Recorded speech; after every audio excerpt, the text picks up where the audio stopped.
नमस्कार दोस्तों, आप सबका स्प्लेंडेड हिंदूज़ पे स्वागत है। दोस्तों, आपको थंबनेल देखकर तो पता चल ही गया होगा कि मैं किस टॉपिक पे बात करने जा रही हूँ, और ये भी बताऊँगी आपको कि आज मंडे को ये रेप हुआ था और ये भी बताऊँगी कि इस घटना को हुए 4-5 दिन हो गए हैं और ये वीडियो मैं आज क्यों बना रही हूँ। बट उससे पहले मैं आप सबको एक बात बतानी चाहूँगी। जो यंग जनरेशन के लोग हैं, शायद वो हिस्ट्री में इतने इंटरेस्टेड नहीं है, तो उनको ये बात नहीं पता होगी। हमारे जो इतिहासकार लोग हैं वो कहते हैं कि सम्राट अशोक के टाइम पर कोई महिला 4-5 किलो गहने पहनकर, सोने के पूरे जेवरात पहनकर, पहले की तो औरतें वैसे भी बहुत हैवी गहने पहनते थे। उस ज़माने की रानियाँ खुद 12-13 किलो गहने पहना करती थी। उनको पालकी का या किसी डोली का सहारा लेना पड़ता था महल में यहाँ से वहाँ जाने के लिए, और वहाँ की जो आम औरतें थी वो कम से कम 4-5 केजी के गहने पहनती थी। वैसी गहनों से लदी हुई औरत उस ज़माने में, जब सीसीटीवी कैमरा नहीं था, जब एंड्रॉयड्स नहीं थे, स्मार्टफोन नहीं थे, स्मार्ट वॉचेस नहीं थे, उस ज़माने में कोई औरत पूरे गहने जेवरात पहने हुए किसी भी नगर में आराम से सम्राट अशोक के टाइम पे घूम सकती थी। उस ज़माने की बात कर रही हूँ मैं। और ऐसा नहीं था कि उस ज़माने के लोग बहुत ही शरीफ थे, चोरी डकैती ये सब होती नहीं थी, पर कम से कम नगर में इतनी सिक्योरिटी थी कि कोई महिला पूरी स्वतंत्रता के साथ उस नगर विश्राम कर सके आराम से, अकेले, किसी के सिक्योरिटी के साथ भी नहीं। वो पता है ऐसा क्यों था? क्योंकि उस वक्त का दंड विधान बहुत स्ट्रांग था हमारा। उस वक्त का जो दंड विधान था वो कहते हैं कि बहुत ही क्रूएल था और बहुत ही टफ था, बहुत स्ट्रांग था।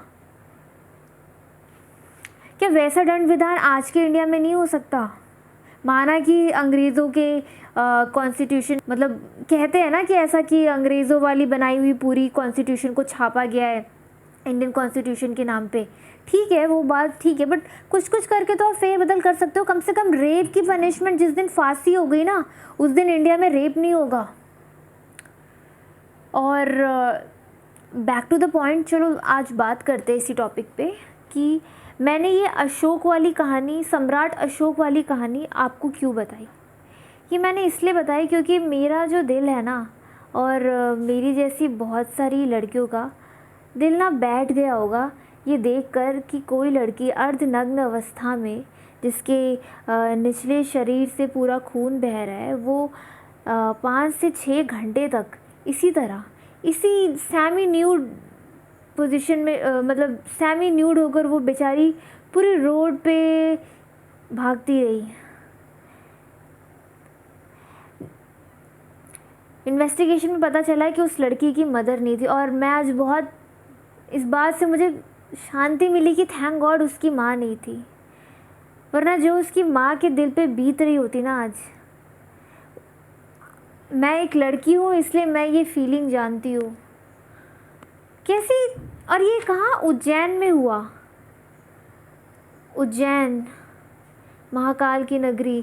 क्या कहते हो तुम लोग कि अकाल मृत्यु मरता जो काम करता चंडाल का, और पता नहीं क्या है कि काल भी उसका क्या बिगाड़े जो भक्त हो महाकाल का। अरे शर्म से डूब मरो, शर्म से डूब मरो उज्जैन वालों, शर्म से डूब मरो। काशी के बाद ना दूसरे नंबर पे, दूसरे स्थान पे ना तुम हो। अब बोलूँगी तो लोग मुझे बोलेंगे कि मैं मॉक कर रही हूँ, हिंदू धर्म का मजाक उड़ा रही हूँ। हिंदुओं, तुम अपना मजाक ना खुद उड़वा रहे हो, ठीक है। धार्मिक नगरी उज्जैन, धार्मिक नगरी। वो लड़की जब भाग रही थी ना, तो उसके बीच कितने कॉलोनीज आए, आश्रम आए, ढाबे आए, एक पर्सन नहीं मिला उसकी हेल्प करने के लिए। मामा जी ने तो चलो उस रेप के अक्यूज़ को गोली मार दी, इनकाउंटर किया उसका, और अभी शायद आगे पता नहीं क्या होगा। ऐसा क्या कहा, ऐसा मैंने किसी वीडियो में सुना था कि Madhya Pradesh is the only state जहाँ पे किसी माइनर से रेप करने की सज़ा फांसी है। ठीक है, अच्छी बात है, वो तो भी देखा जाएगा विद इन 2 मंथ्स के अंदर, वो देखा जाएगा, वो बात की बात है। मैं यहाँ पे रेपिस्ट के बारे में तो बात करने ही नहीं आई हूँ। मैं यहाँ पे, मेरा दिल जो है वो इतना बहुत डिस्टर्ब्ड है अंदर से, माइंड, दिल, सारी चीज़ें, कि ऐसे ऐसे लोग हो कैसे सकते हैं। ऐसी सोसाइटी बनने में, ऐसे नपुंसकों की सोसाइटी बनने में कितना टाइम लगा होगा। और ये कब से नपुंसक बनने, हमारे भारतवर्ष के लोग नपुंसक बनना है, स्पेशली हिंदू भाइयों से मैं कह रही हूँ, कब से नपुंसक बनना इन लोगों ने स्टार्ट कर दिया मुझे नहीं पता। अभी इसी साल के स्टार्टिंग में एक घटना आई थी जब एक दिल्ली में एक लड़की को, एक वो भी आई थिंक माइनर ही थी, उसे चाकू से पूरा स्टैप किया गया था वो। और लोग जो थे उस इलाके के ऐसे वॉक करते हुए निकल रहे, जैसे कि अरे यार ये तो रोज़ का है, हम रोज़ ही देखते, कौन जाए, कौन भीड़े, कौन बचाए। चलो वो मैं मान सकती हूँ यार कि लोग इतने डेयरिंग नहीं थे, उनके हाथ में एक झांट जैसे दिखने वाले लड़के ने एक चाकू मार दिया रात के टाइम पे। लोग डर रहे थे कि हम इसको बचाने जाएंगे तो कोई अगला हेल्प करने आएगा नहीं, या फिर ये तो सरफिरा है, यही हमें चाकू ना मार दे, या इसके पीछे पता नहीं कितने लोग होंगे, आवारा है। समझ में आता है, मैं फिर भी डिफेंड नहीं कर रही हूँ उस घटना को। पर यहाँ तो लड़की के पीछे कोई डाकू डकैत कोई भी नहीं पड़ा था, एक बंदा नहीं मिला। उसको देखा तो होगा ही लोगों ने, 1% ने भी नहीं देखा होगा। उज्जैन नगरी यार, लोग पूजा करने के लिए सुबह सुबह उठ जाते हैं। करीब 9:30 के आसपास वो लड़की शायद पुलिस स्टेशन गई थी, पता नहीं, मेरी आई थिंक मेरी अगर इन्फॉर्मेशन सही है, मैंने न्यूज़ देखा था उस दिन, अगर मुझे ठीक से याद है तो उस पुजारी ने शायद मॉर्निंग के 9:30-10 बजे के आसपास उसको हॉस्पिटल लेके गया, और उस पुजारी ने पुलिस स्टेशन में रिपोर्ट लिखाई। और ये बॉलीवुड वाले जो इतने टाइम से अपनी दुकान चला रहे थे पंडितों को, पुजारियों को गाली देने के लिए, ये जो इन्होंने एक ट्रेडिशन बना लिया था कि भगवा वस्त्रधारियों को, पुजारियों को ये गाली देंगे, ठीक है, इनको हमेशा ग्रे शेड में दिखाएंगे कि जिन लोगों ने तिलक लगाया है, भगवा ऊपरी वस्त्र धारण किया, वो हमेशा नेगेटिव रोल प्ले करते थे, ग्रे शेड में उनको दिखाया जाता था। ठीक है, आज देख लिया बेटा कि आज तो आपने देख ही लिया होगा कि उस लड़की की, बेचारी की, जहाँ पे सारे नपुंसकों की सिटी थी, वहाँ पे एक बेचारे हमारे एक युवा पंडित ने उसकी मदद की। और द फन पार्ट इज़ कि अभी शायद आने वाले टाइम में अगर इस पर कोई मूवी बनती है, अगर कोई बॉलीवुडिया अगर कोई बॉलीवुड का डायरेक्टर, जैसे कि एक छपाक बनी थी ना जिसने तेजाब फेंका था, उसमें जो उसका अक्यूज़ था उसका नाम चेंज करके किसी हिंदू नाम पे रख दिया, टेररिस्ट कोई और होता है और पोर्ट्रे किसी और को कर देते हैं, रुद्राक्ष की माला पहन के उसने बॉम्ब ब्लास्ट किया। ठीक है, चलता है। अभी कोई अगर इस पे कोई वेब सीरीज़ या मूवी बनेगी ना तो उसमें ये दिखाया जाएगा कि इसको बचाने वाला कोई दाढ़ी वाला था या टोपी वाला था। खैर मैं इस चीज़ पे नहीं जा रही हूँ, ये तो बात ही नहीं है। मेरी शिकायत सिर्फ उन लोगों से है जो एक मूक दृष्टा की तरह, ऐसा तो है नहीं, इतने जगह से वो लड़की गुजरी, ऐसा हो ही नहीं सकता कि उस लड़की पे किसी की नज़र नहीं पड़ी होगी, किसी ने उसकी हेल्प नहीं की होगी। वीडियोस में जो रिकॉर्ड हुआ है उसमें हाईवे पे जो वो लड़की जा रही है, सड़क से गुजर रही है तो उसके इर्द गिर्द ट्रक जा रहे हैं, हाईवे जा रही है, चलो ठीक है, वहाँ पे किसी ने देखा नहीं होगा या जो भी हो, मैं मान नहीं सकती कि देखा नहीं होगा। जब वो लड़की सिटी से गुजर रही थी तब तो लोगों ने देखा होगा, सुबह हो गई थी यार, लोग पूजा आरती की थाल, महाकाल की आरती करने निकलते हैं या घर पे ही करते हैं, पूजा नहीं करते तो लोग अपने काम को जाने के लिए निकलते हैं, तैयार होते हैं। किसी ने तो देखा होगा उसको, सब ने देखा होगा यार, ऑलमोस्ट सब ने देखा होगा, कोई हेल्प के लिए नहीं आया।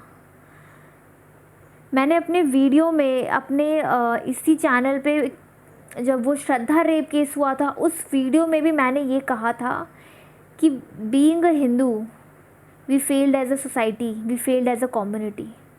हम अपनी बहन बेटियों को तो बचा नहीं पा रहे। अरे कोई गुंडा पीछे लगा होता, लड़ने में डरते हो, ठीक है, समझ में आता है। वो लड़की अकेले थी यार, उसको एक कपड़ा देने में तुम्हारी इतनी फट रही थी, इतनी फट रही थी तो अपने घर के किसी महिला को लेके चले जाते, निकल जाते। भागते भागते भागते बेचारी किसी मोड़ पे आई जहाँ पे उस पुजारी ने उसे देखा और अपने ऊपरी वस्त्र उसे पहनाए, फिर वो उसे लेकर पुलिस स्टेशन गया, हॉस्पिटल गया। शर्म आनी चाहिए तुम लोगों को। डूब मरो, डूब मरो तुम लोग।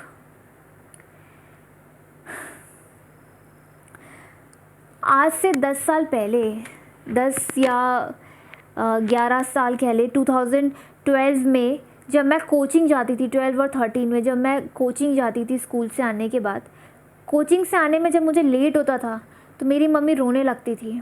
मैं उनसे पूछती थी कि क्या मम्मा आप क्यों रो रही हो, इतना क्या, ज़्यादा दूर कोचिंग भी नहीं है, इतना क्या मतलब आप डरती हो, क्या हो जाएगा आखिरकार, किस बात का डर है, भीड़ भाड़ वाला इलाका है। आराम से मेरी बाइसाइकिल का चेन उतर गया था तो, या मेरी बाइसाइकिल पंचर हो गई थी, या क्लास लेट छूटी थी, मुझे आने में टाइम लग गया, या मैं अपने फ्रेंड्स के साथ गोलगप्पे खाने लगी, बिज़ी हो गई। उस वक्त मेरे पास एक छोटा सा फ़ोन हुआ करता था, तो कभी उसमें रिचार्ज था, कभी रिचार्ज ख़त्म हो गया, कॉल नहीं लगा, मेरी मम्मी इतना रोना स्टार्ट कर देती थी। तो मुझे लगता था कि यार मम्मी है, ओवर थिंकिंग करती है। बट आज मुझे लग रहा है कि एक्चुअली उनकी जो इनसिक्योरिटी थी ना वो, और जो उनका ओवर थिंकिंग था वो कुछ गलत नहीं था। आज की सोसाइटी को देख के तो बिल्कुल सही लग रहा है। वो मम्मियाँ जो होती है ना, वो ये सोचती कि अरे भीड़ भाड़ वाले इलाके से आ रही है तो क्या ये हो गया होगा, वो हो गया होगा। आज इस सोसाइटी वालों ने, इस क्या कहते हैं, महाकाल के नगरी वालों ने आज इसको रियलिटी में बना दिया है कि फ़र्क नहीं पड़ता अगर तुम एक सुनसान सड़क से जा रही हो या फिर किसी शहर से होके गुजर रही हो। इन लोगों ने इस चीज़ को प्रूव कर दिया है कि कोई तुम्हारी हेल्प नहीं करेगा। ये कलयुग चल रहा है।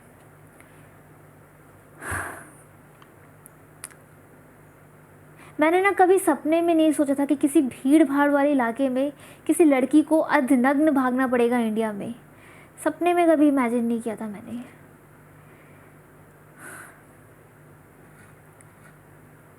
शर्म आती है मुझे। खैर, अगर थोड़ी सी भी शर्म हो ना तो मूक दृष्टा होके ना ये सब देखना बंद करो, ठीक है। माना कि तुम में लड़ने का अब साहस बचा नहीं है, नपुंसक हो गए हो तुम। सोसाइटी ने, अंग्रेज़ों ने और मुग़लों के इतने साल से जो गुलाम रहे हो, गुलामी करने की तुम्हें आदत हो गई है, तुम ऐसे बन गए हो, मानती हूँ मैं। पर कम से कम ना किसी की हेल्प करने की नीयत ले आओ, ठीक है। और ये जो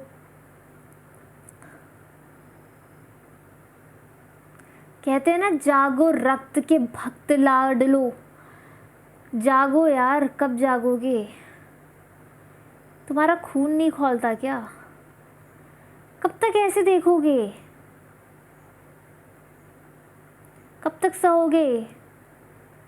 इतने साल से गुलामी की है। अब तो बीजेपी सरकार भी हमारी है, प्रधानमंत्री भी हमारा है, जिस नगर में तुम रह रहे थे वहाँ का मुख्यमंत्री भी तुम्हारा है। कम से कम अब तो साहस दिखाओ। माना कि इतना साहस नहीं होता दुनिया से लड़ने का, पर अब तो ट्विटर का ज़माना है, वीडियो का ज़माना है, इतना तो साहस दिखा लो यार। प्रधानमंत्री हमारा है, मुख्यमंत्री हमारा है, इतना तो साहस दिखा सकते थे ना। पता है लोगों ने इसकी हेल्प क्यों नहीं, क्योंकि सोचा होगा कि अरे, पहले तो देख के ही कुछ लोगों ने आंखें फेर ली होगी, कुछ लोगों ने उसे गौर से देखा होगा। मेरे को तो शर्म आ रही है, मैं कैमरे में देख के बात कह भी नहीं पा रही हूँ। और उसके जो निचले अंग से जो खून निकल रहा था उसको देखकर लोगों ने सोचा होगा कि पता नहीं रेप केस है क्या है, पुलिस के लफड़ों में कौन पड़ेगा। लोगों ने हाथ झाड़ लिया होगा, यही हुआ होगा पक्का। और मैं दावे के साथ कह सकती हूँ ये वही सोसाइटी है, ऐसी सोसाइटी की जो विमेन्स होती है ना, सो कॉल्ड आंटीज़, इनके सामने उसी सोसाइटी, उसी गली मोहल्ले से अगर कोई लड़की शॉर्ट्स पहन के निकल जाए ना, ये उसके बारे में 4 बातें बनाने लगेंगे कि लड़कों को इम्प्रेस करने के लिए शॉर्ट्स पहनती है, लड़कों को दिखाने के लिए शॉर्ट्स पहनती है, अपनी जांघें दिखा के इम्प्रेस करना चाहती है लड़कों को, है ना। वहाँ उस सोसाइटी में अगर किसी लड़की को कोई लड़का अपनी कार से या अपनी बाइक से ड्रॉप करने आ जाए, आंटियों के आग लग जाएगी। 2 इंच टॉप छोटा हो गया, क्रॉप टॉप पहन लिया, आंटियों के बॉडी में आग लग जाएगी। Oh my God, shameless. और fatherless activity, fatherless behaviour, so shameless girl. आजकल एक नया वर्ड इन लोगों ने सीख लिया है, फादरलेस बिहेवियर, ठीक है। इंस्टा के कुछ लुक्खों ने, छपरी नल्ले बेरोज़गार लोगों ने, लड़कों ने स्पेशली आके कमेंट करने लगता है, अरे वो तो ऐसी है वैसी है, शर्म नहीं है उसको। शर्म कर लो सालो, शर्म कर लो। शिप्रा नदी वहाँ बहती है, माँ शिप्रा में ना जाके डूब मरो, ठीक है। या 100 डुबकी लगा के बाद शिप्रा से माफ़ी मांगो, वो तुम्हें माफ़ नहीं करेगी, लेकिन कुछ तुम्हारे जो अंतरात्मा जो तुम्हारी मर चुकी है ना, जो हमारा समाज फिर से जीवित हो सके। सो इतना कहने के बाद अब मेरे अंदर जान नहीं बची है तुम्हें और गाली देने की, मुझे माफ़ करो। वीडियोस बनाना मैंने छोड़ दिया था, बट इस घटना को देखने के बाद मुझसे रहा नहीं गया। मैं एक ही बात सोचती रही कि कब तक तुम लोग द केरला फाइल्स देख के, द कश्मीर फाइल्स देख के तालियां बजाओगे, हमारा समाज जागरूक हो रहा है, ये सब करोगे। जो छोटी छोटी जो तुम्हारी समाज की और जो रिस्पॉन्सिबिलिटीज़ है हमारी समाज को लेकर, एक सोसाइटी मेंबर होने के नाते, उसको कब पूरा करोगे तुम? एक इंसान होने के नाते इंसानियत पूरी कर लेते यार, इतना कर लेते। खैर, एक दुखी और एक भारी मन से मैं विदा ले रही हूँ, और आशा करती हूँ कि वो जो भी अक्यूज़्ड है, भरत सोनी नाम उसका बताया जा रहा है, उस अक्यूज़्ड को मामा जी फांसी के फंदे तक ले जाए। और रेप की सज़ा तो चाहे वो माइनर से हो या किसी अडल्ट लड़की की सज़ा फांसी होनी चाहिए। जिस दिन हमारा दंड विधान पुराने वाले दौर का आ गया ना वापस, जिस दिन हमारा दंड विधान स्ट्रांग हो गया, प्रशासन हमारी कड़क हो गई, उस दिन क्राइम रेट्स इतने घट जाएंगे ना, क्राइम्स का जो ग्राफ है वो बिल्कुल डाउन चला जाएगा। इस वीडियो के माध्यम से मैं एक छोटी सी अपील करना चाहती हूँ सरकार से कि प्लीज़ प्लीज़ प्लीज़ रेप की सज़ा फांसी हो, चाहे वो माइनर गर्ल से हो या किसी बड़ी लड़की के साथ हो, रेप की सज़ा फांसी हो, दैट्स इट। और रेप जो प्रूव हो गया, झूठा रेप केस की मैं बात नहीं कर रही हूँ, प्रूव हो गया जिसमें अच्छे से पता चल गया, साक्ष्य मिल गए हो कि हाँ भाई इसी ने रेप किया, इसने कमिट किया, उसकी सज़ा सिर्फ़ और सिर्फ फांसी होनी चाहिए, कोई और सज़ा नहीं होनी चाहिए उसे। धन्यवाद। जय हिंद, वंदे मातरम।